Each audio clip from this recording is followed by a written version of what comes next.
Voting for the next European Parliament is now in full swing in 21 European countries. And if predictions are accurate, right-wing parties are expected to make major gains in this election. This could shape the policies of the European Union for the next 5 years on issues from migration to climate change and also foreign policy. A total of 720 seats are up for grabs, and final results are expected Monday. Here's a look at what some of the voters across Europe had to say about the elections for the next European Parliament. For me, it's a duty to vote, because I think we all have the freedom in our democracies to choose our representatives. So that's the reason I'm going to vote. For me, the important issues are the economy, civil liberties, the rule of law, and human rights. There are right-wing parties openly talking about leaving the EU. For the moment, it's just a slogan. But we don't know what political decisions might be taken if that were to happen. I think that it's very important to vote and that everybody should participate.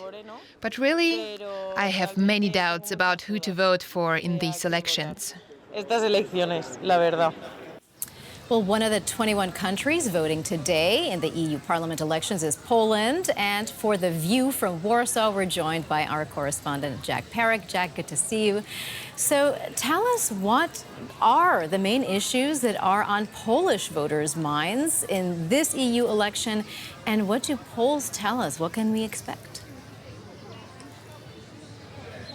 Yeah, it's a really interesting vote here in Poland because of a couple of reasons. Firstly, back in October, the civic platform of the Prime Minister Donald Tusk managed to oust 8 years of the hard right Law and Justice Party in Poland.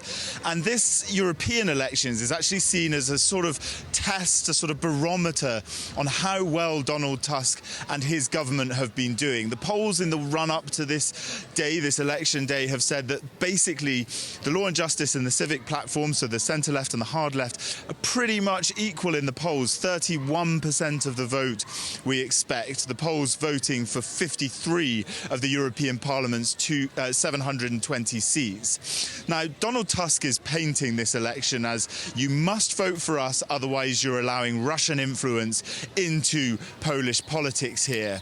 The other side, Jarosław Kaczynski, who is the chairman of the Law and Justice Party, he's saying that Donald Tusk is a stooge of the European Union, a puppet of Brussels.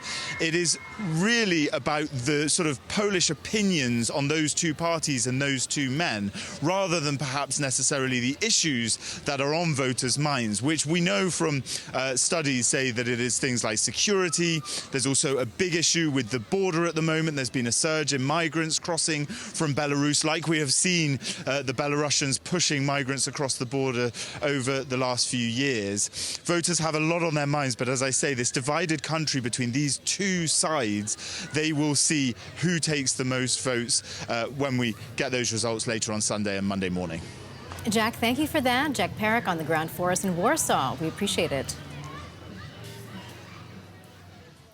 Well, as Jack just mentioned, one issue that EU voters say is among their top concerns is migration.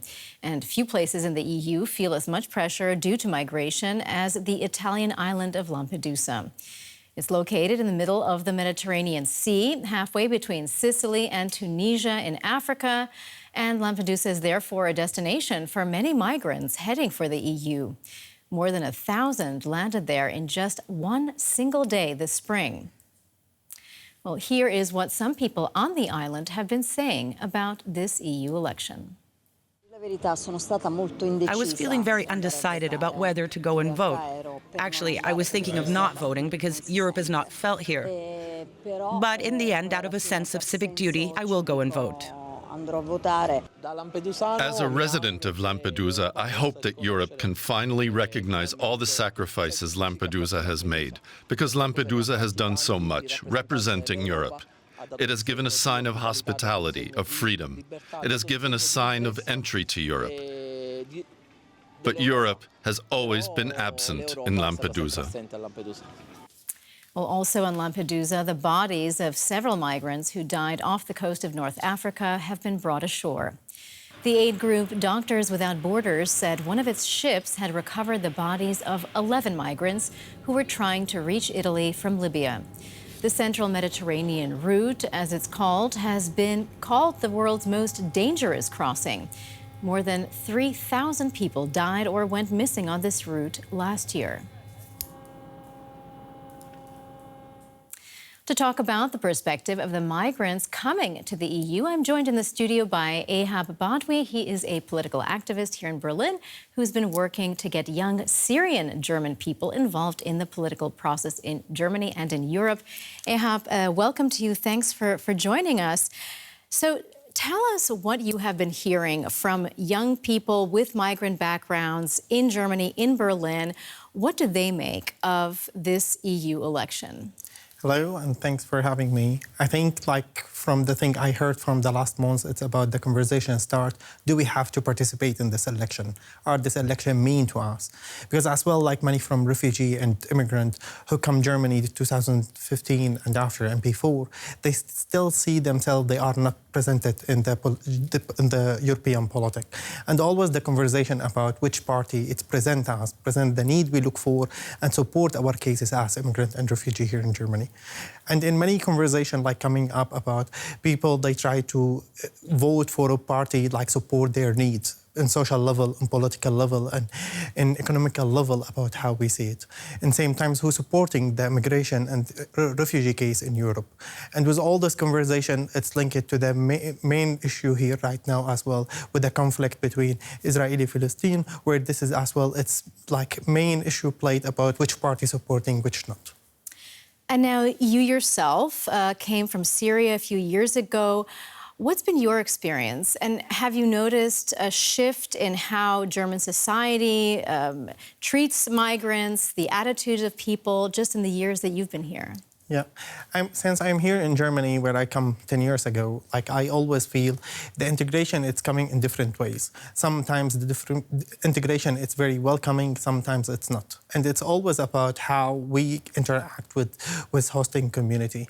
And in the integration of the political participation, it's not clearly supported. We try to implement, and we try to empower people to participate in the political process, from voting, from being active citizen, or in the same time being around doing lobbying about their topic as immigrant and refugee.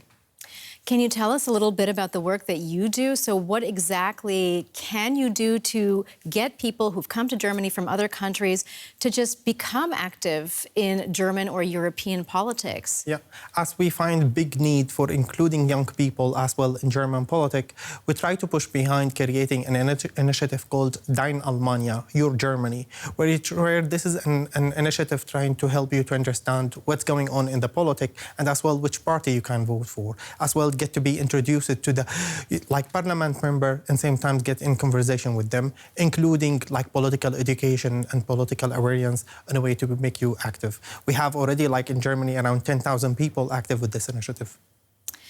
And looking at the situation of refugees and migrants, what's your biggest concern for people coming to this country seeking asylum going forward? I believe we're looking for human rights, equal rights for us as a refugee here. We try as well to be involved and included in decision-making as a refugee, as immigrant. We try to look as well to see how we can be part of the conversation. And always what we're looking for about getting involved in different rounds between politics, economic, and social level.